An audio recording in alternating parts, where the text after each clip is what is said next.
manusia. Anda mendekat jadi 200. Sahabat-sahabat dimanapun berada, saya Zulkifli M. Abbas mengharapkan sahabat-sahabat semua untuk kemudian mensubscribe, like, dan juga men-share channel kita ini. Salam Tauhid, salam satu Tuhan. Tuhan. Nah, ini yang kukatakan ilusi.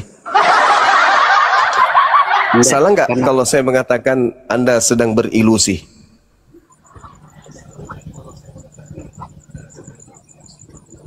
Enggak, Bang.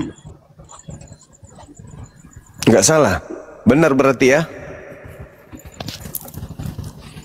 Ketika misalnya Anda melihat Yesus di tengah lapangan jarak 300 meter, yang Anda lihat manusia, bukan Tuhan. Anda mendekat jarak 200 meter, Anda mendengarkan suaranya memanggil ibunya. Matera, Matera, Matera, mari kidi. Ketika dia memanggil ibunya, mendekatlah ke sini, wahai mami. Yang Anda dengarkan itu suara Tuhan atau suara manusia? Manusia. Manusia. Masih sehat, masih sehat. Anda mendekat sampai jarak Anda sampai memegang tangannya. Tangan yang Anda pegang tangan manusia apa tangan Tuhan? Secara fisik ya manusia. Manusia, masih sehat. Jadi yang Anda lihat adalah manusia, yang Anda dengarkan adalah manusia, yang Anda sentuh adalah manusia. Lalu apa yang membuat Anda kemudian mengatakan dia Tuhan, bahkan menuhankan dia? Bisakah dibocorkan rahasianya? Iya, karena kami bisa mengenal dia Tuhan dari misalnya dari ucapannya. Tadi kenalnya suaranya suara manusia, Bang. Gimana nih? Mana yang betul? Enggak, kalau sudah dekat kita akan mengenal yang sesungguhnya. Maksudnya gimana? Tadi mendengar suaranya adalah suara manusia. Iya, karena Bang Suma kan tanya, ketika kita sudah pegang, berhadapan, bagaimana kita bisa mengenal dia sebagai Tuhan, kan? Ya, tadi kan sudah 3 komponen ini terpenuhi, Bang. Sebagai manusia, dan itu fakta real. Secara abstrak kita temukan dia, yang kita lihat dengan mata kita yang normal ini dia manusia. Kuping kita kemudian yang masih sehat ini mendengarkan suara manusia. Lalu kita sentuh alat peraba yang ada pada diri kita juga menyatakan dia adalah manusia. Lalu apa yang menggiring kita mengatakan dia Tuhan itu apa? Mata kita, pikiran kita, atau ada kekuatan gaib di luar dari kewarasan kita? Nah, kalau memang ketika kita sudah berhadapan dengan dia ya, dari ucapannya keluar kita bisa mengetahui bahwa itu adalah pribadi Tuhan. Bagaimana Anda bisa mengatakan dia Tuhan sedangkan yang berbicara adalah manusia? Iya, semisal dalam kitab Yohanes, ketika kita menyampaikan bahwa engkau adalah Tuhan, dan kemudian dia mengakui bahwa aku adalah Tuhan, itu berarti kita bisa memastikan bahwa di hadapan ada ayatnya kayak gitu, Bang. Ilusi? Di mana ada dalam ayatnya? Yohanes Agama 13 ilusi ayat yang udah bilang. 13. Yesus mengatakan bahwa aku adalah guru dan Tuhan. Nah, yang mengatakan di situ Tuhan atau manusia, Bang? Memang yang mengatakan itu manusia, tiap manusia, itu manusia. Terus yang menghantarkan sampai akal Anda tertutup, mata Anda tertutup, kuping Anda tertutup, sampai Anda mengatakan dengan meraba-raba dia Tuhan, itu apa?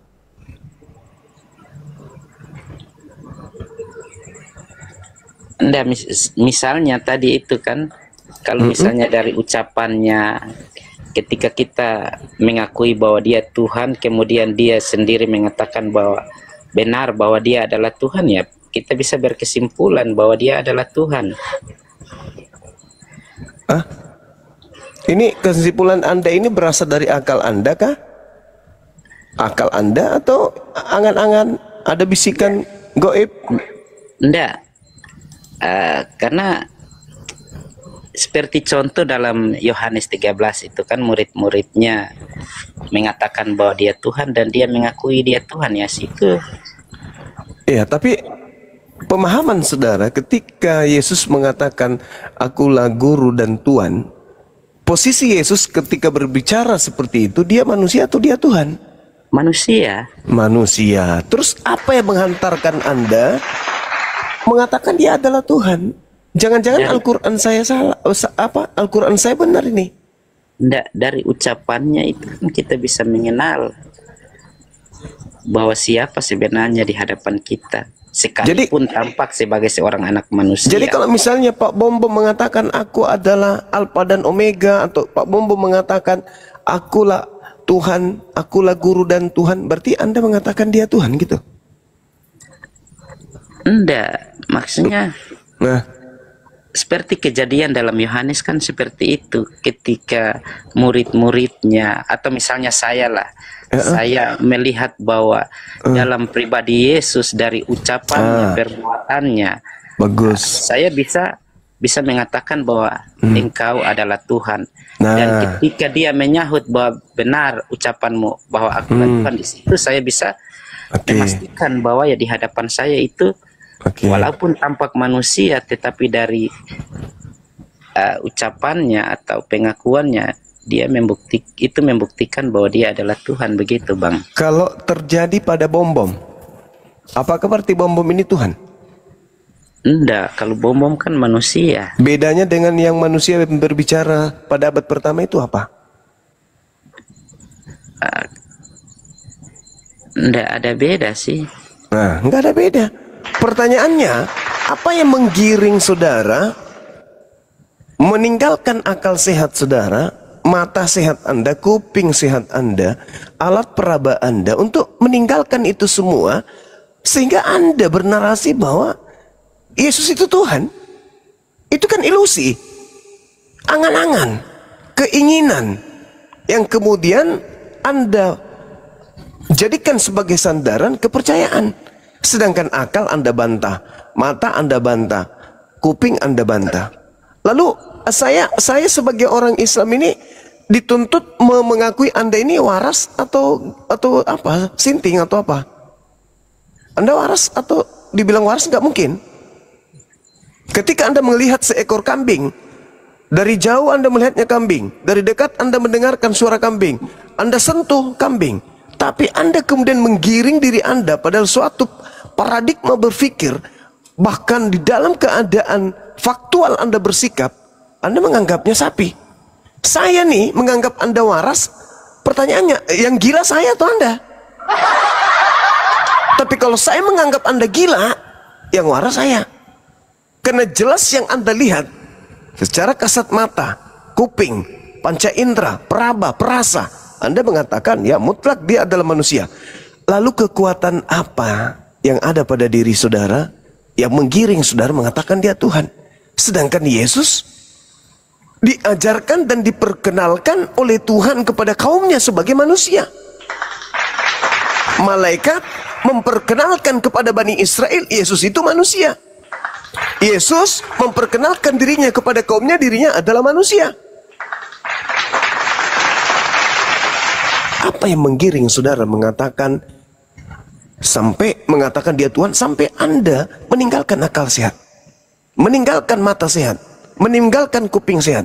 Inilah yang dikatakan Al-Quran saya. Farikan hada wa farikan hakka alaihimud dalalah. Pantas Anda sesat, pantas. Al-Quran menjelaskan itu. Farikan hada, sebagian manusia mendapat petunjuk. Siapa mereka? Yang menggunakan akal. Wa farikan hakka alaihimud dalalah, dan sebagian lagi memang sudah pantas menjadi sesat. Kenapa? Karena mereka tidak menggunakan akal. Mereka menjadikan innahumut takhasus syayatin awliya min dunillah. Mereka menjadikan setan pembisik dari alam kegelapan untuk membolak-balikkan kemudian akalnya, penglihatannya, kemudian kupingnya. Summum bukmun umyum fahum la yarji'un. Coba Anda lawan dulu itu. Iman Anda, kepercayaan Anda, keyakinan Anda, coba damaikan dengan mata Anda sendiri, dengan kuping Anda sendiri, dengan perasaan Anda sendiri. Sinkron tidak? Silakan. Begini Bang Hos. Jadi untuk malaikat pun sebenarnya telah memperkenalkan Yesus adalah Tuhan pada Di saat mana? dia lahir. Nah ini celaka ini kalau begini. Iya. Celaka ini. Jadi Wa ketika yahsabuna annahum muhtadun. Mereka mengira bahwa mereka mendapatkan petunjuk. Begini ya Bang. Di mana petunjuknya? Coba yang Anda dapatkan petunjuk dari Iya. mana malaikat mengatakan dia adalah Tuhan? Iya, pada saat malaikat menyampaikan informasi kepada para gembala bahwa pada hari ini telah lahir bagi Ah, ketahuan. Kemudian Bang Hos, kenapa kami Ketahuan harus mengimani Yesus sebagai Tuhan? Itu adalah saksi-saksi dari para murid ketika mereka telah berjalan bersama dengan Yesus. Setiap hari mereka bersama-sama, dari ucapannya yang penuh kuasa, perbuatan-perbuatan ajaib, sekalipun dari pihak Bang Suma mengatakan itu adalah seizin Tuhan, tetapi sebenarnya mereka lihat adalah dia memiliki kuasa. Jadi itu dari para saksi inilah kami pun mempercayai karena mereka adalah saksi mata. Di mana iya. Oke. Jadi saudara, Al-Quran saya mengatakan setelah kelakuan-kelakuan pendahulu-pendahulu kalian seperti ini adanya, Allah pencipta langit dan bumi kita mengutus Al-Quran untuk meluruskan kalian, meluruskan nenek moyang kalian yang kalian wariskan ilmunya. Wa yahsabuna annahum muhtadun. Kalian mengira bahwa apa yang kalian lakukan itu sudah mendapatkan petunjuk, padahal penggaris lurus Anda bengkokkan kemudian. Coba, Anda mengatakan malaikat mengatakan dia Tuhan. Mari kita teliti. Lukas 2 nomor 11. Pada hari ini telah lahir bagimu juru selamat Kristus. Kristus dalam kurung manusia yang diurapi Tuhan di kota Daud. Berarti yang lahir ini adalah manusia yang diurapi Tuhan di kota Daud. Dibelokkan kemudian yang lahir Tuhan. Nah inilah yang dikatakan Al-Quran. Innahumut takhasus sayatin awliya min dunillah. Anda menjadikan iblis itu, setan itu sebagai pelindung, sebagai pemimpin. Anda mengikuti arah iblis. Padahal Kristus adalah manusia yang diurapi Tuhan. Tidak mungkin Tuhan diurapi Tuhan, tidak mungkin. Itu mustahil kalau Anda menganggap bahwa Anda adalah ajaran samawi, agama langit. Nah kemudian saudaraku, ini penting untuk saudara pelajarin, untuk Anda pahami gitu ya. Ketika saudara mengatakan murid-murid bersaksi, itu imannya Kristen. Bagaimana dengan Yesus terhadap murid-muridnya? Apa tanggapan Yesus? Apa kesimpulan Yesus sebagai guru, sebagai Tuhan, sebagai gembala terhadap cakupan iman murid-muridnya tentang dirinya? Yohanes 17:8, Yesus simpulkan, segala firman yang engkau berikan kepadaku telah aku berikan kepada muridku. Muridku telah menerimanya semua. Dan setelah mereka menerimanya, mereka percaya bahwa engkau ialah yang telah mengutus aku. Berarti Yesus mempersaksikan nih di hadapan kita. Wahai umat Islam, wahai orang Kristen, segala firman yang Tuhanku berikan kepadaku telah aku sampaikan kepada murid-muridku loh. Dan muridku telah menerimanya loh. Dan setelah muridku menerima, mereka semua percaya bahwa aku ini utusan Tuhan. Tidak seperti kalian, hanya mendengarkan satu ayat, akulah guru dan Tuhan. Kalian menganggap aku Tuhan. Muridku sudah menerima semua firman itu. Tak ada lagi firman yang kusembunyikan sebagai jatahku untuk aku sampaikan kepada mereka. Dan ketika mereka menerima firman yang aku berikan kepada mereka, entah itu 1000 firman, 2000 firman, 3000 firman, mereka menerimanya. Dan mereka percaya bahwa engkaulah yang telah mengutus aku utusan Tuhan. Muridku percaya aku Tuhan atau aku utusan Tuhan. Setelah mereka menerima semua firman, muridku percaya bahwa aku adalah utusan Tuhanku. Kata siapa? Kata Bang Suma? Bukan. Kata Nabi Isa, kata Yesus. Nabi Isa menekankan dalam Al-Quranul Karim, setelah ajaran beliau dibengkokkan, kemudian Nabi Isa dikabarkan sebagai berita gaib kepada Nabi baginda Rasul Muhammad SAW. Apa kata Allah? Katakan kepada manusia, jabarkan kepada mereka bahwa aku mengutus ciptaanku lahir tanpa ayah, utusan rasul untuk kaum Bani Israel. Wa iz qala Isa bin Maryam ya Bani Israel inni rasulullahi ilaikum. Rasul, utusan. Makanya di awal tadi saya memulai, ketika Anda dengan Yesus jaraknya 300 meter, apa yang Anda lihat? Manusia mendekat, dia teriak, berikan aku minum. Anda mendekat, apa yang Anda dengarkan? Suara manusia itu sudah Tuhan, suara manusia. Anda dekat, Anda rabah, Anda peluk Yesus. Apa yang Anda peluk? Manusia itu Tuhan, manusia juga. Lalu apa yang membuat kepala Anda itu tidak berfungsi? Mata Anda seketika gelap, kuping Anda seketika tuli. Doktrin, dogma. Dari mana dogma ini datang? Dari Tuhan? Mustahile. Tuhan senantiasa memberikan cahaya petunjuk. Lalu dari mana kegelapan ini muncul? Di saat mata Anda masih berfungsi, kuping Anda masih sehat, peraba Anda masih normal, Anda menghilangkan itu semua demi sebuah kekuatan goib yang berasal dari kegelapan. Bagaimana mungkin sebuah kebenaran bisa dikatakan kebenaran absolut ketika sesuatu yang abstrak, sesuatu yang konkret dianggap abstrak, sesuatu yang abstrak dianggap konkret? Ini penyakit, Bang. Ini penyakit. Makanya Al-Quran mengatakan fi qulubihim marad, di dalam hati mereka ada penyakit. Kenapa? Mulutnya, kupingnya, matanya tidak sinkron dengan akal. Yang Anda lihat manusia, yang Anda dengarkan manusia, yang Anda pegang manusia, tapi Anda mengatakan itu Tuhan.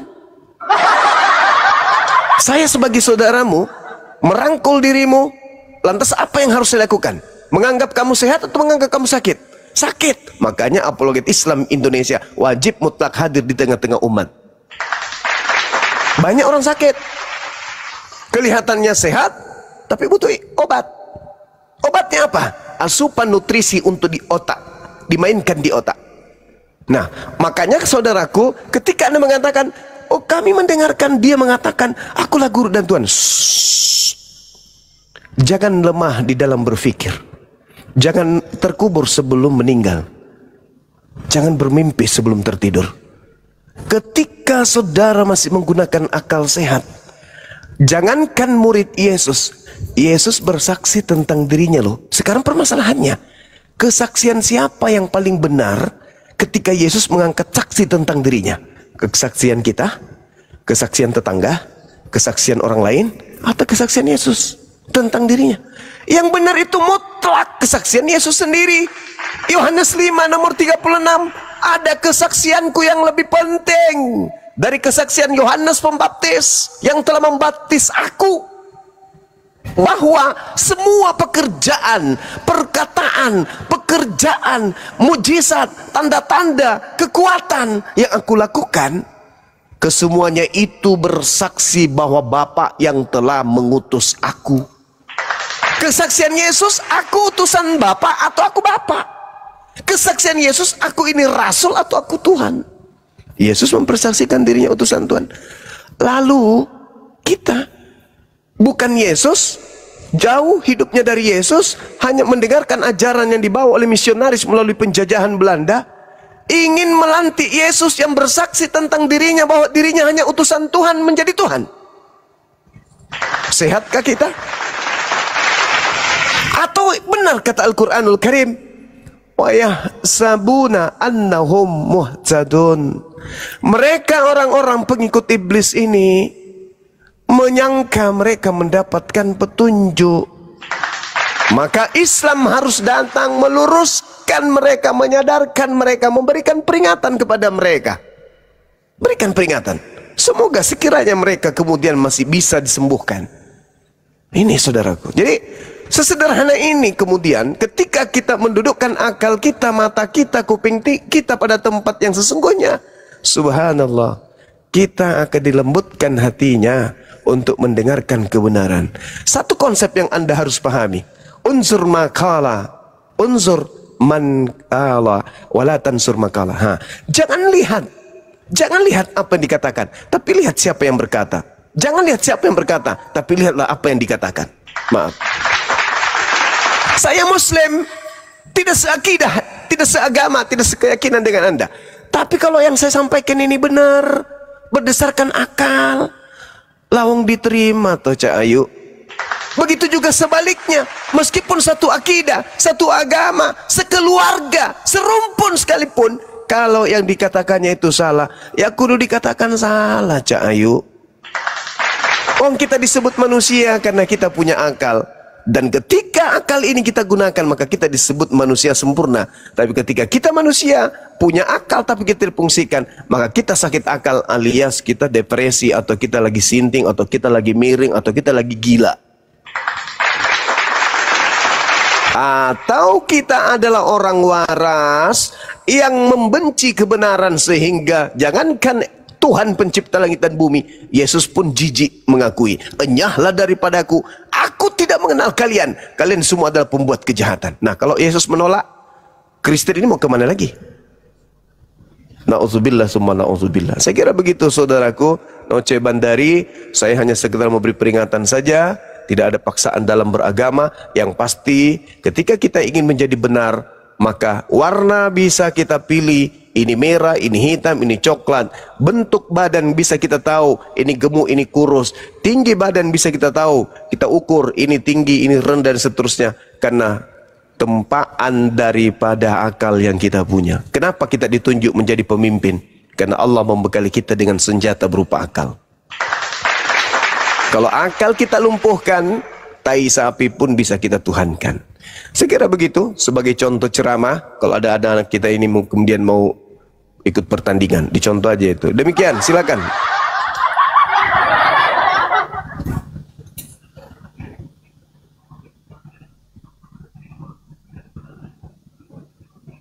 Silakan Pak Noce, dibuka mute-nya Pak Noce. Iya, siap Bang Hos. Iya. Jadi kami umat Kristen mengimani Yesus sebagai Tuhan karena memang Yesus sendiri berkata bahwa dia keluar dari Sang Bapa. Tidak ada satupun orang manusia yang mengatakan bahwa mereka keluar dari Sang Bapa. Bahkan Roh Allah itu ada dalam diri Yesus Kristus. Tidak ada satupun, kalau Roh Allah itu ada dalam Yesus Kristus, berarti Roh Allah adalah Allah. Begitu Bang. Jadi kami sangat percaya bahwa dia keluar dari Sang Bapa. Dan bahkan dalam Yohanes 14 ayat 8 dan 9, Yesus sendiri mengakui bahwa dia adalah Bapa itu sendiri. Saudara, izinkan saya membacakan sebuah dalil di dalam sebuah catatan suci yang Anda kemudian yakini sebagai firman Tuhan. Tertulis di dalam kitab Kejadian, pencipta langit dan bumi konon bercerita dan berfirman, Rohku tidak akan selama-lamanya berada pada diri manusia. Catat itu. Rohku, Tuhan berfirman, Rohku tidak akan selama-lamanya bertempat atau tinggal di dalam diri manusia. Jadi roh kita yang ada dalam diri kita ini roh siapa? Roh Tuhan. Apakah kita Tuhan? Satu. Yang kedua, ada hal yang menggelitik saudaraku. Ketika kita membaca kitab Roma 8, apa yang dikatakan di sana? Dan jika roh Dia, Elohim, yang telah membangkitkan Yesus dari antara orang mati, diam di dalam diri kamu juga, maka Dia, Roh Elohim, yang telah membangkitkan Kristus Yesus di antara orang mati, juga akan menghidupkan juga tubuhmu yang biologis itu, yang panah itu, oleh rohnya yang ada di dalam dirimu. Ketepak. Saya ulang baca biar lebih mengena. Roma 8 nomor berapa itu? Nomor 11. Dan jika roh Elohim yang telah membangkitkan Yesus di antara orang mati diam di dalam kamu, maka Dia Elohim yang telah membangkitkan Kristus Yesus di antara orang mati akan menghidupkan juga tubuhmu yang biologis itu oleh rohnya yang diam di dalam kamu. Apa dipikir roh yang ada di dalam tubuh kita ini roh binatang, roh setan, roh malaikat, roh kita sendiri? No. Roh sebagai unsur serpihan cahaya yang membuat biologis kita yang dari tanah yang tak berdaya ini bisa bergerak. Itu adalah serpihan cahaya dari pencipta. Cuman pinjaman doang dari Tuhan. Pinjaman dari roh cahaya Tuhan dipinjamkan ke kita. Maka kita bisa bicara, kita bisa bergerak, kita bisa bertingkah, kita bisa memiliki pilihan karena adanya serpihan cahaya. Ketika esok hari cahaya itu dicabut oleh sang pemiliknya, maka kita hanya sebuyur bangkai, tak bisa berbuat apa-apa. Kembali menjadi tanah, busuk, hanya menjadi makanan daripada kuman bakteri. Kenapa? Sang pemilik cahaya mengambil cahayanya. Seibarat aliran listrik, bola lampu yang ada di kamar saudara itu bukan siapa-siapa. Dia hanya wadah untuk tempat menyalurkan kemudian tenaga dari mesin yang membawa kemudian aliran listrik. Ketika kemudian mesinnya itu mencabut alirannya, lampu hanya tinggallah kaca yang tidak bisa memberikan cahaya apa-apa. Itulah kita. Jadi roh yang ada di dalam diri Yesus itu sama persis dengan roh yang ada di dalam tubuh kita. Baca Yohanes 3 nomor 34 kalau masih kurang. Barang siapa yang diberi tugas untuk menyampaikan firman, maka roh Elohim akan ada di dalam dirinya sampai tak terhingga. Makanya Nabi Musa di Keluaran berapa itu? Keluaran berapa itu teman-teman? Keluaran 6 nomor 1. Diutus sebagai Tuhan, sebagai Elohim untuk Firaun. Kenapa? Hah? Keluaran 7. Keluaran 7 nomor 1. Nomor 1. Masya Allah. Untung ada guru kita di sini. Seandainya enggak, jadi bahlul lah kita semua. Makasih, syukran akhina. Seperti itu sahabatku, ya saudaraku. Jadi jangan Anda beranggapan oleh karena dia punya roh maka dia disebut Tuhan. Kalau yang ada dalam tubuh Yesus itu berbeda dengan roh yang ada pada diri Bang Suma, pertanyaannya, kenapa Yesus takut kepada malaikat?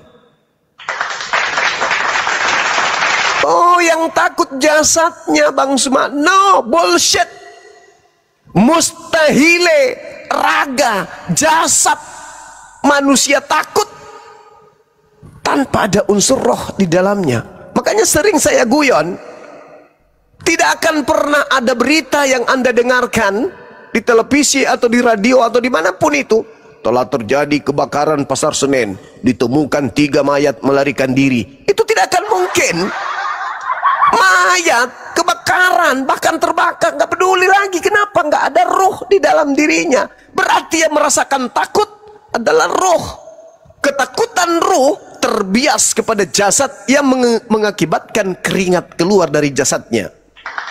Begitulah yang dialami Yesus. Maka seketika malaikat datang menampakkan diri kepada dirinya, sehingga dia semakin bersungguh-sungguh berdoa, dan peluhnya seperti titik darah yang menetes ke tanah. Kenapa Yesus takut? Ya, namanya juga manusia, tapi ada rohnya Tuhan dia. Oh, bukan begitu konsepnya, Bung. Baca Kisah Para Rasul 2 nomor 22. Hai orang-orang Israel, dengarkanlah, yang kumaksud adalah Yesus, seorang Yesus dari Nazaret, seorang yang ditentukan oleh Tuhan dengan tanda-tanda kekuatan, mujizat-mujizat yang dahsyat yang dilakukan oleh Elohim melalui perantaraan manusia Yesus. Makanya Yesus mengatakan Yohanes 5 nomor 30, aku tidak dapat berbuat apa-apa dari diriku sendiri. Lah, kamu bisa membangkitkan mati. Oh, itu biiznillah. Itu dengan izin Allah. Kamu bisa berjalan. Oh, biiznillah.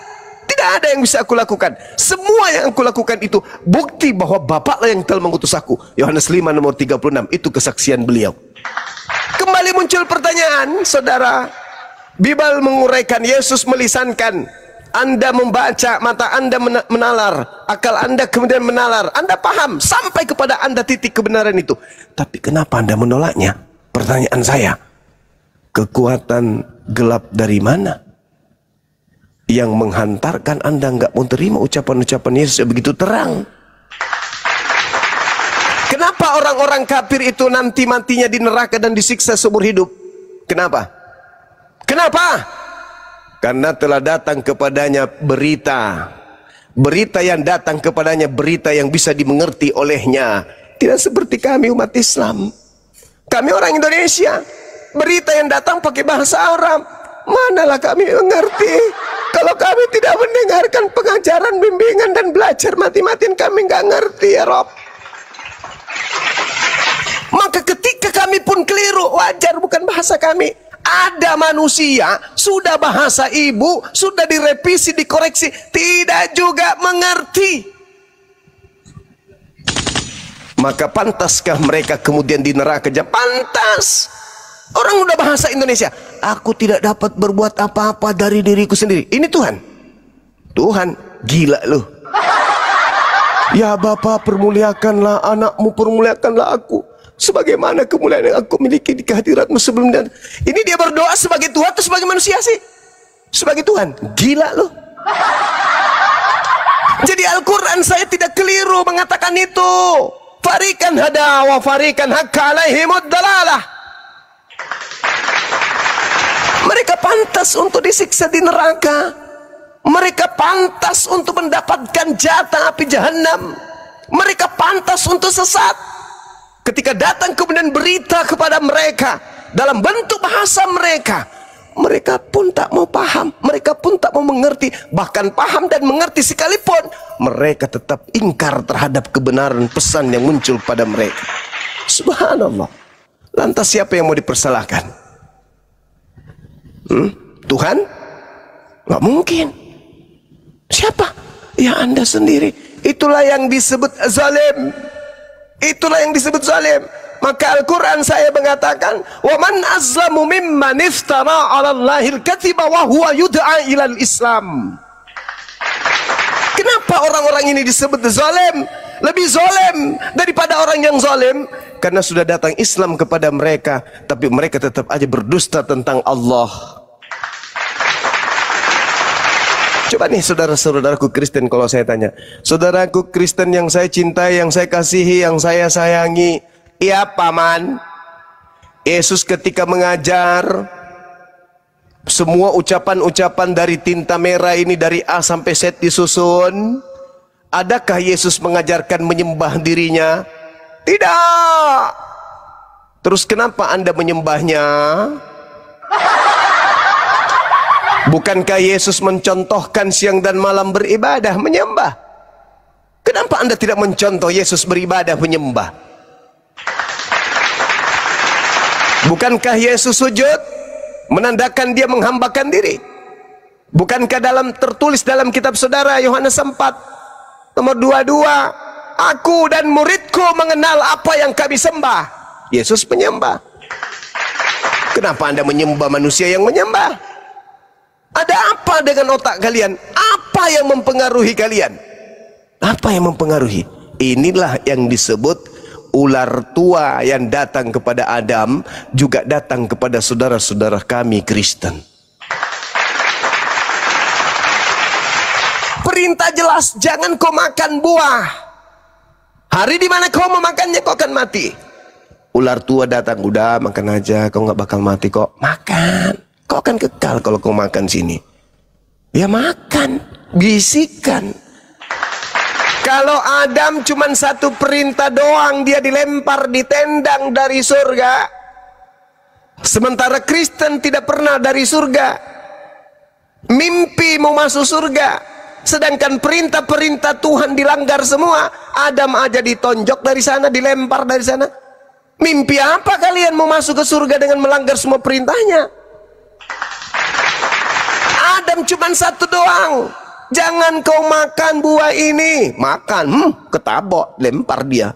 Kristen, kata Yesus, Matius 5 nomor 19. Barang siapa yang meniadakan hukum Taurat meskipun yang paling terkecil sekalipun, lalu mengajarkan kepada orang lain, apa kata Yesus? Dia akan menempati tempat terhina di dalam kerajaan langit. Orang Kristen bergeming enggak? Peduli enggak dengan ucapan itu? Tidak. Kalau begitu, kekuatan apa yang kalian ikutin? Bisikan dari mana yang telah mempengaruhi kalian? Bisikan dari mana coba? Nah, inilah saudaraku, tolak ukurnya jangan terlalu jauh. Ketika saudara melihat Yesus berdiri di lapangan, Anda mengatakan, oh saya melihat manusia. Maju lagi, mendekat. Lalu Yesus berseru, ya Bapakku yang ada di surga, permuliakanlah anakmu. Kamu dengarkan suara apa? Suara manusia apa suara Tuhan? Suara manusia. Lalu Anda raba, Anda peluk, Anda rangkul, Anda tos dengan Yesus. Anda menyentuh apa? Manusia atau Tuhan? Manusia. Lalu apa yang menggiring Anda menuhankan dia? Alam goib, kekuatan goib. Itulah yang Yesus sebut di dalam Lukas 22 nomor 53. Saya kira begitu, saudara. Sebagai contoh, ketika kita kemudian bernarasi sendiri di toilet tanpa lawan diskusi. Demikian.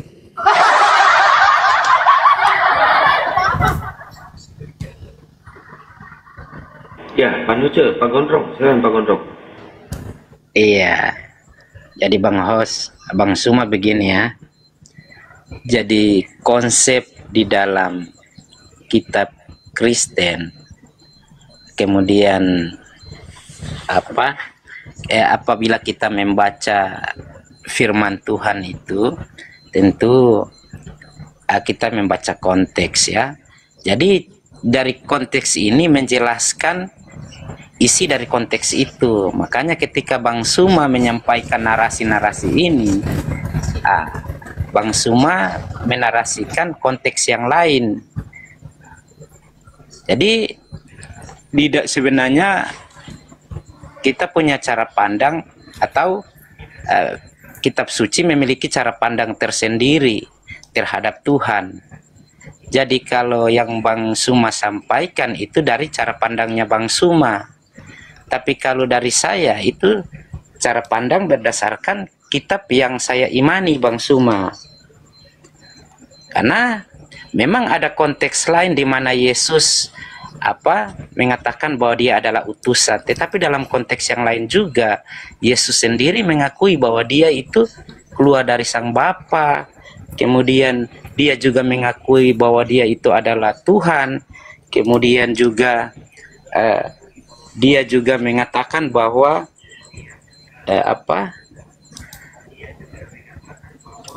dia memberikan jaminan keselamatan. Dia menyediakan tempat bagi orang yang percaya.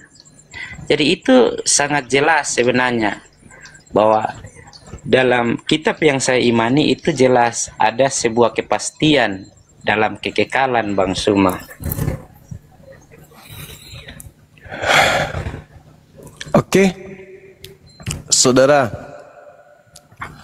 Al-Quran saya mengatakan begini. Bismillahirrahmanirrahim. Ini Al-Quran datang setelah kalian lebih dulu datang. Pendahulu-pendahulu kalian lah yang menyebabkan Al-Quran ini harus diwahyukan. Karena kalian telah menggantikan kebenaran dengan kesesatan. Kalian melantik kesesatan itu seakan-akan sebuah kebenaran. Al-Quran saya mengatakan, Bismillahirrahmanirrahim, walakad zara'na li jahannam katsira minal jinni wal ins. Dan sungguh aku Allah akan isi neraka jahanam banyak dari kalangan jin dan banyak dari kalangan manusia. Mengapa demikian? Lahum qulubun la yafqahuna biha. Itu karena disebabkan mereka memiliki hati tetapi tidak dipergunakannya untuk memahami ayat-ayat Allah, tanda-tanda Allah. Walahum a'yun, dan mereka memiliki mata, kata Allah, la yubsiruna biha. Tapi mata itu mereka tidak gunakan untuk melihat tanda-tanda kekuasaan Allah. Walahum azan, dan mereka memiliki kuping, la yasma'una biha, tetapi mereka tidak mempergunakan kuping mereka mendengarkan ayat-ayat Allah. Ulaika kal an'am balhum adallu. Mereka seperti hewan ternak, bahkan lebih sesat lagi dari hewan ternak. Ulaika humul ghafilun. Mereka itulah orang-orang yang lengah. Saya ringkas. Setelah kemudian melihat kekufuran orang-orang terdahulu terhadap Nabi Musa, kekufuran orang-orang dahulu terhadap Yesus, terhadap Nabi Isa alaihissalam dalam pandangan Islam, mengajarkan kemudian ke seluruh dunia untuk menggantikan kejayaan, kemuliaan, kekuasaan pencipta langit dan bumi dengan makhluk. Maka Al-Quran datang menegur mereka, menyampaikan kepada umat Islam agar paham siapa mereka dan karakter mereka. Apa kata Quran terhadap kalian orang-orang Kristen? Walaqad zara'na li jahannam katsira minal jinni wal ins. Aku akan penuhi neraka dengan orang-orang seperti ini. Mereka punya mata, mereka punya hati, mereka punya kuping, tapi mereka tidak menggunakan melihat kebesaran Allah. Sudah jelas-jelas Yesus, mulai dia bayi sampai dia terangkat ke langit, semua yang terlontar dari lisannya, ucapannya itu adalah ucapan manusia sebagai rasul yang diutus oleh pencipta langit dan bumi kepada kaumnya Bani Israel. Bani Israel, sorry. Nah, ini kenapa kemudian kalian tidak bisa memahami itu? Karena hati, karena telinga, karena mata. Tadi sesederhana itu saya katakan. Anda melihatnya manusia atau Tuhan? Manusia paman. Oke? Anda mendengarkan tadi manusia atau bukan? Manusia paman. Anda raba manusia. Manusia. Tapi kenapa Anda menggiring kemudian diri Anda, menyesatkan diri Anda sendiri? Itu yang disebut zalim. Sudah tahu kerah dibilang sapi, udah tahu sapi dibilang ayam. Ngotot lagi. Jadi jangan, bagaimana mungkin saudara-saudara Kristen yang saya cintai ini bisa masuk surga, sedangkan masuk akal aja kagak? Gimana? Sementara yang menghantarkan kita masuk surga apabila ajaran kita masuk akal. Mau masuk surga nggak mungkin, nggak mungkin. Kristen masuk surga nggak mungkin, mustahil, mustahil. Kalau Kristen masuk surga, maka seluruh manusia di atas muka bumi ini masuk surga. Itu tolak ukurnya. Bang Suma ya. Saya. Untuk apa kita berakal kalau tidak beriman? Jadi yang terpenting itu kita beriman. Saudaraku. Apalah artinya kita berakal tapi kita tidak beriman? Saudaraku. Tapi dalam kekristenan itu iman yang paling pertama, yang paling utama. Saudaraku. Ya, secara manusia, iya bang, sebentar bang Suma ya.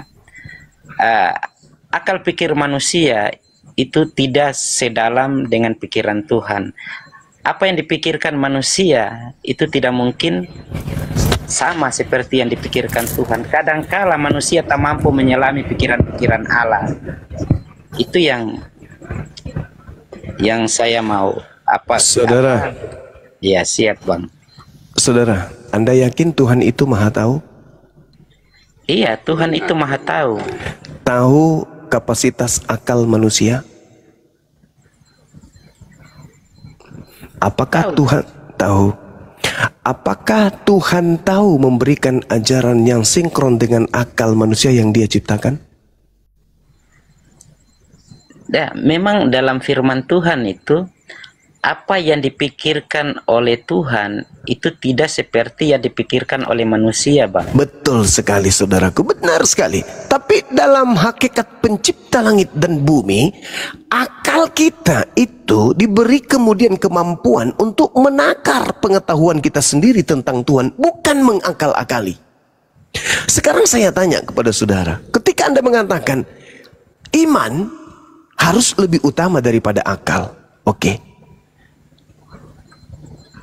Kalau saya memegang pulpen, saudaraku, pulpen ini saya pegang, lalu saya simpan di dalam saku.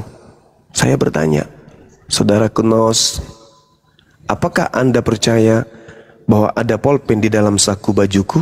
Apa jawaban saudara? Jadi kalau itu ya Percaya?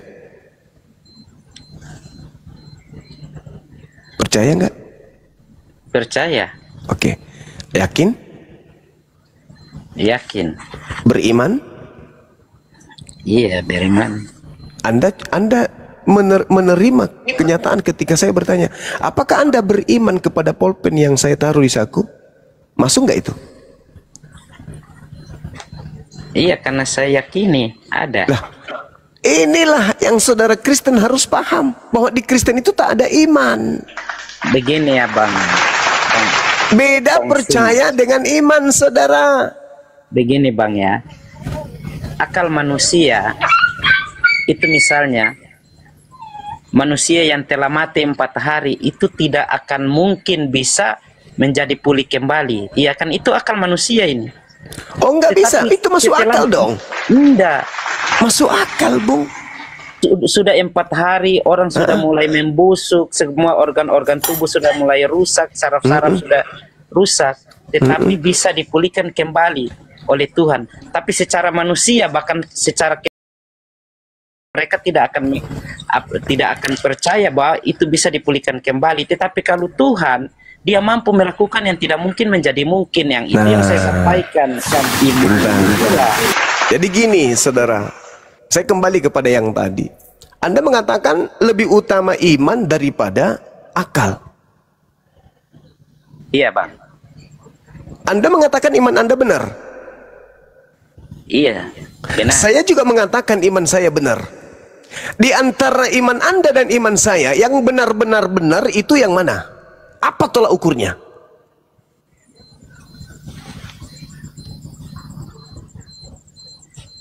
Karena iman saya mampu membuktikan dari yang mustahil menjadi mungkin. Sama. Pertanyaan saya, Anda mengakui iman Anda benar. Saya juga mengakui iman saya yang paling benar.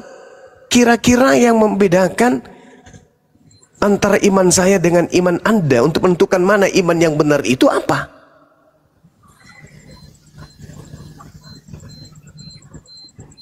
Akal, Bung.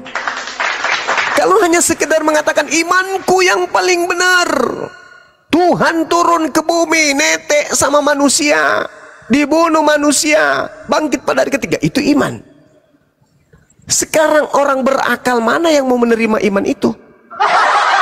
Yang kayak begitu modelnya. Tapi yang masuk akal adalah pencipta langit dan bumi menciptakan manusia tanpa ayah, membekalinya mujizat, mampu membangkitkan orang mati, membuat orang lumpuh berjalan, membuat kemudian orang buta melihat. Kira-kira yang masuk akal yang mana?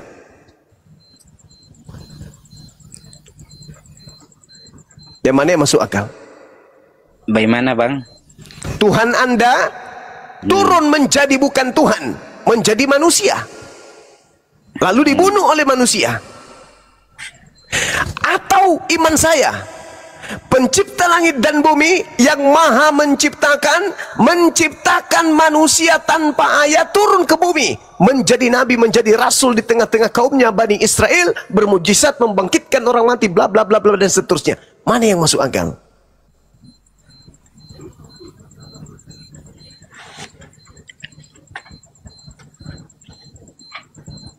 Ya, yang masuk akal ya, Tuhan turun menjadi manusia. La haula wala quwata illa billah. Itu ya, bukan ya, Bang, akal ya. Itu Bang, itu begini doktrin ya. saudaraku. Bukan, Bang. Dengar dulu. Dengar Begini dulu ya. saudara. Dengar. Kalau pilot sementara terbang pesawat tiba-tiba turun derajat menjadi ayam, siapa yang menjaga kemudian pesawat? Ayo. Lagi terbang nih, ketinggian 6.000 kaki. Pilotnya tiba-tiba berubah derajat menjadi ayam. Yang menjaga keberlangsungan kemudian sistem pesawat terbang ini sampai mendarat itu siapa? Abangku. Pilotnya sudah berubah jadi ayam. Sanggup nggak ayam itu mempersonalkan kemudian itu pesawat? Enggak.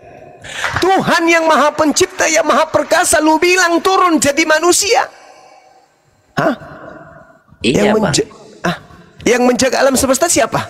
Iya, begini ya, Bang ya. Saudaraku jawab dulu. Yang menjaga alam semesta ketika Tuhan mau jadi manusia siapa?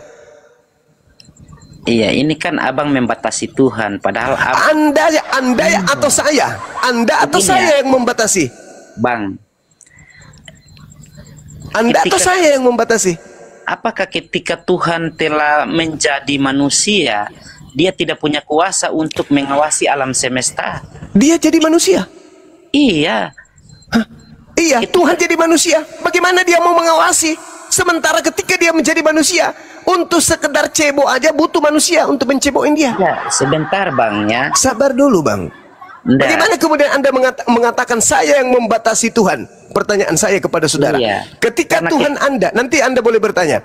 Ketika siap. Tuhan Anda turun menjadi bayi, terbatas nggak bayi ini? Begini Bang, kalau kita memulai dari bayi, Tuhan itu sejak bayi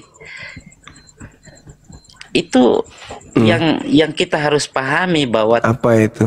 Tuhan adalah sebuah gelar yang disematkan pada Ini Yesus. bukan gelar Itu doang, berbeda. Bang. Ini bukan gelar. Ini Iya. keadaan Tuhan Anda menjadi bayi. Iya, yang Bayi kami ini pahami berkuasa nggak? di dalam, memang tidak berkuasa. Sudah. tetapi Berarti Anda sejak membatasi bayi- Tuhan. Sejak bayi Yesus itu sudah disembah. La Ya. haula wala quwata. Yang menyembahnya itu manusia tak berakal. Sudah, Bagaimana ya, mungkin? Terserah. Saudaraku, Terserah Bang semua. agama Jadi pagan begini itu, ya, Bang. Agama pagan itu jangankan bayi manusia, sapi pun disembah. Sapi, pohon disembah, roh-roh disembah. Jadi begini ya Bang. Jadi sekarang pertanyaannya, Kalau siapa yang Tuhan membatasi tidak- Tuhan? Saya atau Anda? Enggak, kalau Tuhan tidak bisa menjadi manusia, berarti dia tidak bisa maha kuasa, Bang. Astagfirullahaladzim. Iya. Sekarang saya tanya, apa tujuannya Tuhan Anda jadi manusia? Tuhan saya menjadi manusia itu supaya manusia bisa mengenal Tuhan dan bisa melihat di dalam diri manusia Yesus Kristus. Kan Tuhan itu kan tidak dapat dilihat secara kasat mata. Tuhan berinkarnasi di dalam diri Yesus Kristus menjadi daging supaya dapat kita jamah, kita raba, dapat kita lihat. Untuk apa kita kita berkata Tuhan, tetapi kita tidak bisa melihatnya. Oke, Anda kapan Justru di jumpa dalam dengan diri Yesus? Yesus Kristus itu kepenuhan Allah. Saya tanya, kapan Anda duduk bersama dengan Yesus? Memang saya Apa? Hancur, ketepak. Anda pernah. Di mana Anda pernah duduk sama Yesus? Tidak pernah, tetapi dari Iyalah. kesaksian firman Tuhan itu membuktikan bahwa mereka yang pernah melihat, menjamah, meraba dia, dan Oke. mereka meyakini dan percaya, Bang. Oke. Siap. Jadi, menurut saudara, Tuhan harus turun ke bumi supaya bisa disaksikan oleh manusia. Anda sendiri tidak pernah menyaksikannya. Nah itu. Anda tidak pernah menyaksikannya. Sekarang Anda mengatakan, tunggu dulu. Anda mengatakan harus disaksikan oleh banyak orang bahwa Tuhan itu ada. Saudaraku, di Islam, alam semesta ini saksi Tuhan itu ada. Alam semesta ini sanurihim ayatina fi afaq wa fi anfusihim. Al-Quran surah Fussilat ayat 53. Allah memperlihatkan tanda-tanda keberadaannya, kebesarannya di segenap penjuru. Yesus cuma datang 3 tahun, 33 tahun untuk mempersaksikan dia Tuhan. Pencipta yang benar mempersaksikan dirinya sejak ada ciptaan ini, mempersaksikan dirinya kepada ciptaan bahwa aku adalah Tuhan. Ini bukti bahwa saya Tuhan, menciptakan kesegenap penjuru, menciptakan kesempurnaan yang ada di tengah-tengah kalian. Itu bukti. Sekarang saya minta, mana coba? Bang Suma, buktikan Tuhanmu ada. Lihat langit. Siapa yang menjaga langit? Tuhan. Lihat ritme siang dan malam, siapa yang menjaganya? Tuhan. Lihat kemudian ritme tumbuh-tumbuhan, dipanen hari ini, tumbuh besok, dipanen lagi, tumbuh besok, dipanen lagi, tumbuh besok, tidak ada hentinya. Ikan diambil dari laut, ada lagi, diambil lagi, ada lagi, tidak ada habisnya. Itulah bukti, sahabat dulu. Itulah bukti Tuhan saya ada. Sekarang coba buktikan Yesus ada. Silakan. Yesus ada ya pemeliharaan seperti saat ini. Mana? Iya, semua alam semesta. Masalah generasi. Saudaraku, saudaraku, dengar, dengar saya. Yesus ketika dia datang ke muka bumi bisa nggak cebok sendiri? Dari di dalam diri Yesus Kristus, Bang. Begini, Bang, ya. Yesus Kristus memiliki dua natur. Ada nggak yang agak-agak waras sedikit? Ini kayaknya udah parah gilanya nih. Nah, begini, Bang. Apa bukti Yesusmu ada? Iya. Apa Yesus iya? ada. Mana? Terbukti sampai hari ini. Mana Yesus sampai hari ini mana? Biar ku traktir dia minum kopi. Mana Yesusmu mana? Yesus mana? Itu mati dan bangkit dan telah kembali itu cerita, itu cerita. Loh, yang saya ingin bukti, mana? Udah. Nggak ada Semua yang Yesus. kita imani itu tertulis di dalam kitab suci masing-masing, Bang. Hari ini Bang Suma bernarasi panjang lebar pun berdalil pada saya buktikan dalilnya. Dalil kitab suci saya mengatakan bahwasanya bukti Tuhan saya ada dengan menciptakan alam semesta ini. Sekarang apa buktinya Yesus ada? Yesus pun berkata bahwa dia menyertai sampai selama-lamanya. Mana Yesus? Mana? Mana? Buktikan kepada saya mana? Yesus, kau di mana? Yesus, ingin ku traktir kamu kopi. Mana Yesus? Nah, begini ya, Bang. Oh, Yesus manusia, Bung. Mana manusia Yesus? Mana coba? Aku mau lihat. Mana Yesus? Yesus kemanusiaan Yesus itu ya, kemanusiaan Yesus mana? Yesus mana? Bang. Dongeng. Bentar, Bang Suma. Dongeng Yesusmu itu dongeng. Dari mana tadi Tuhanmu? Bang Suma bicara saya dengar. Enggak. Ya, Saya tidak mau digiring kepada ketololan dan kebodohan. Mana coba? Mana Yesusmu sekarang? Mana Yesus? Seperti itu terserah. Mana Yesus? Yesus di sorga. Nenekmu kiper udah, kau turun, pret. Kupikir kau orang bisa diajak diskusi gila, ternyata kau memang gila. Turun. Enggak. Turun, saudaraku turun. Daripada saya maki kau di sini. Makasih teman-teman.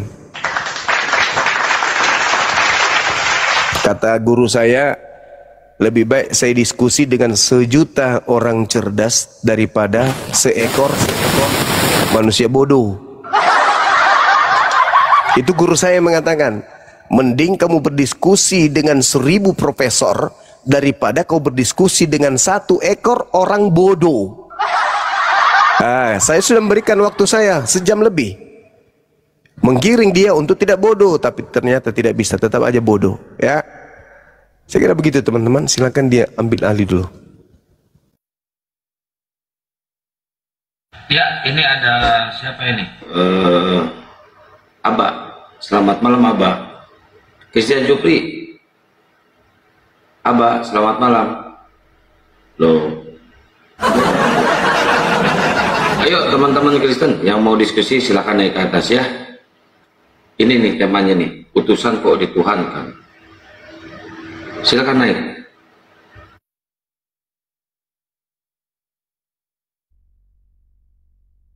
Yuk buat teman-teman moderator silahkan di jampakin hotel-hotelnya ya. Jangan lupa di tap berlayar ya, biar komalnya kuat. Christian Jupri mah gak ada ilmu. Bang Andi di sini agak noise, Bang Andi boleh di ini. Bang Kores Petalempu, assalamualaikum warahmatullahi wabarakatuh. Lupa nyapa. Ayo sedikit cerdas lah teman-teman Oten ya, kalau mau diskusi ya, jangan. Waalaikumsalam warahmatullahi wabarakatuh. Jangan lupa Ikhwan disupport niat dan visi misi Bunda Mila yang akan menggelontorkan dana 2 miliar bersama Bang Wan 1 miliar untuk memboyong Edis dan juga Saifuddin Ibrahim ke Indonesia. 1 bulan kena itu Ikhwan. Jadi kita lihat nih, kita sekarang balapan nih sama Edis. Duluan mana nih? Rumah Apologetnya jadi atau Edis TV-nya ke Indonesia? Selamat menantikan kawan-kawan. Mantap.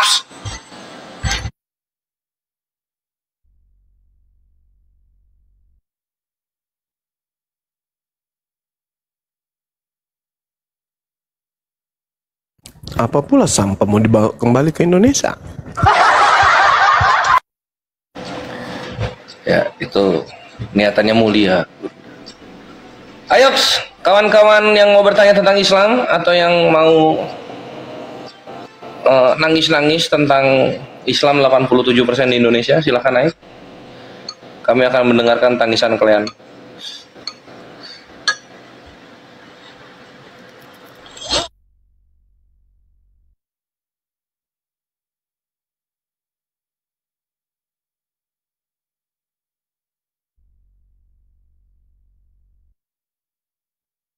Udah punah Res, tinggal 3%. 3% Katolik. Berarti 3%. 3% tambah 3%, 6% kan? 1 lah. Kayak mana sih? 3 tambah 3, 1 lah.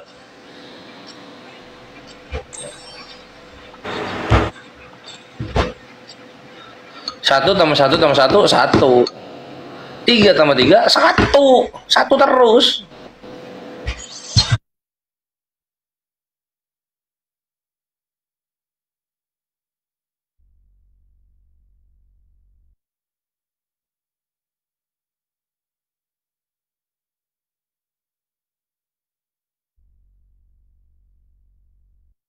Ayo teman-teman Oten, silakan naik ke sini. Ini ada IM. Selamat malam IM. Muslim apa Kristen? Muslim kayaknya ya. Di bawah dulu ya kalau Muslim ya.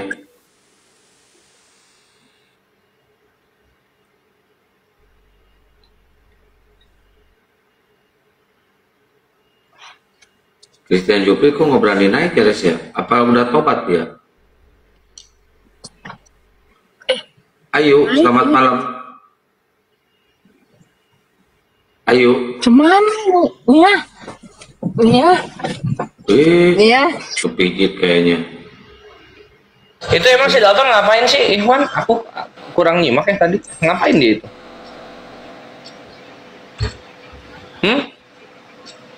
Dia ngapain? Sampai pada emosi kalian. Halo. Halo.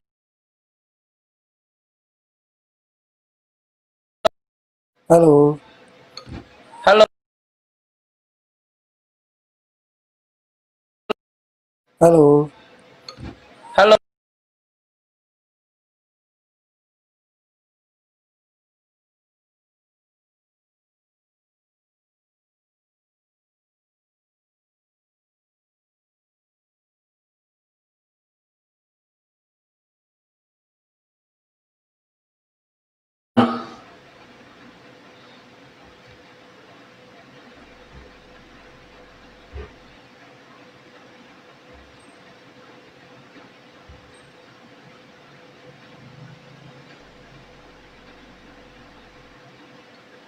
Cek 1, cek.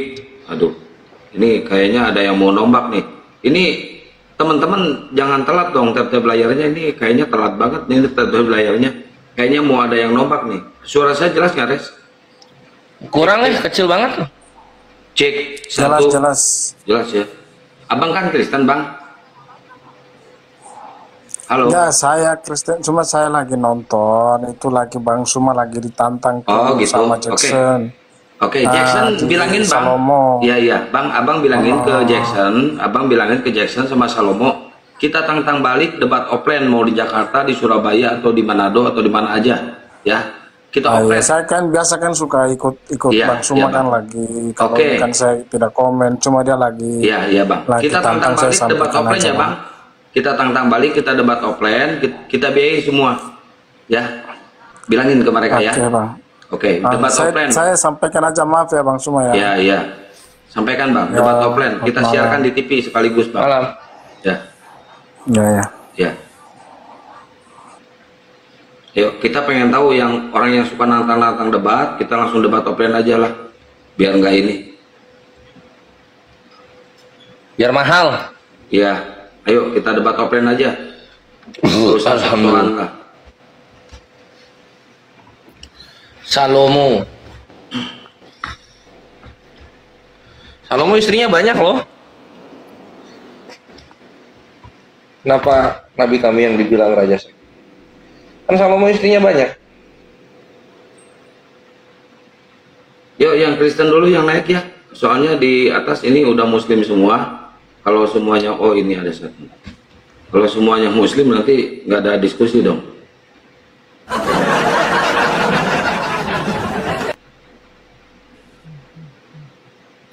Ya, Bunga. Selamat malam Bunga. Ku cinta kau bunga. Bunga. Seakan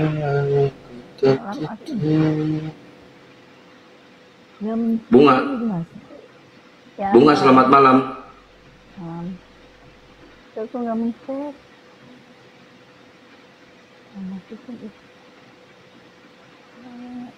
Bunga, selamat malam Bunga.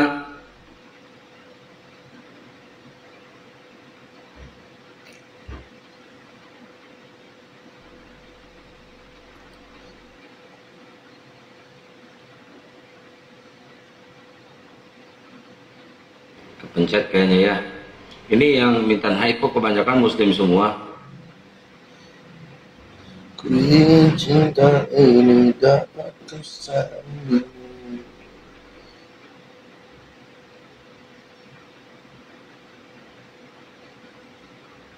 Ya.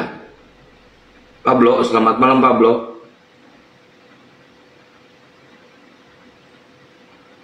Pablo. Pablo.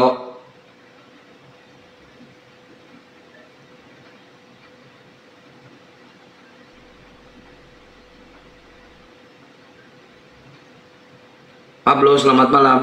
Belum duduk ya dia ya?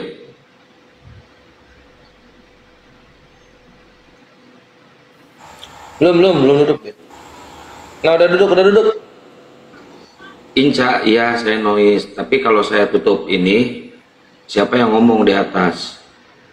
Saya. So, silakan Res. Enggak ada. Ngomong Kang.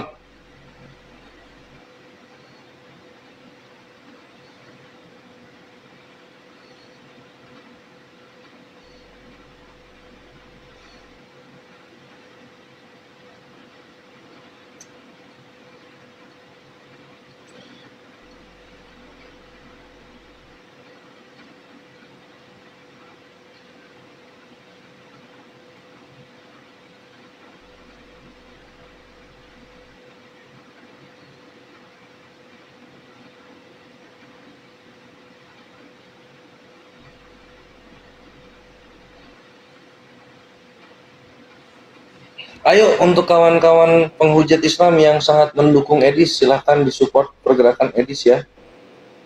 Keluarkan semua tabungan kalian, dukung Edis apapun yang dia lakukan. Jangan sampai Edis gagal bikin rumah. Itu kalau nggak salah kurang cuma 1M kan, 1M. 1M itu murah lah buat kalian. Kalian bisa begal di mana gitu. Atau bisa rampok-rampok, pinjol, jual anak, gitu kan. Yang penting apa yang dicita-citakan Edis itu terjadi gitu loh, Bre. Jadi ayo semangat. Semangat cari uang untuk apa yang dimau Edis. Kalau cuma nyumbang 100-200 ribu ke program Edis, mending lu bakar aja itu hasil keringat lu. Kalian nyumbang ke Edis itu ya 10 juta, gitu. 15 juta, 30 juta. 100 ribu, 200 ribu kapan jadinya, bre? Mohon dimengerti ya. Karena ini udah mangkrak 1 tahun. Harus kalian support, oke? Mantap.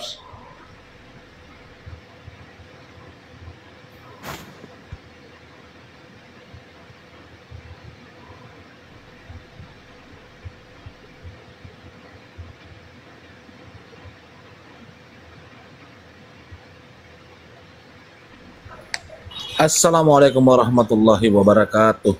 Waalaikumsalam warahmatullahi wabarakatuh. Peta. Lanjut. Loh, kirain mau narasi.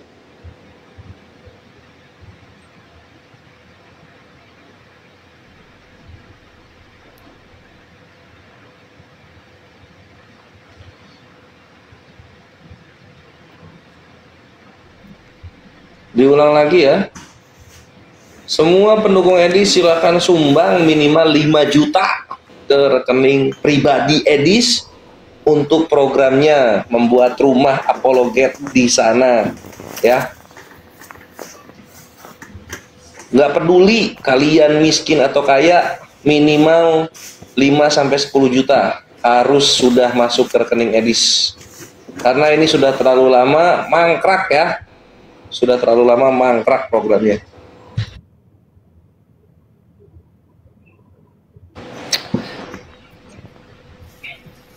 Kalau nyumbang cuma 100-200 ribu ke program Edis, mending meninggal kalian, nggak kepake kalian di hidup Edis, ya. Jadi kalian harus nyumbang.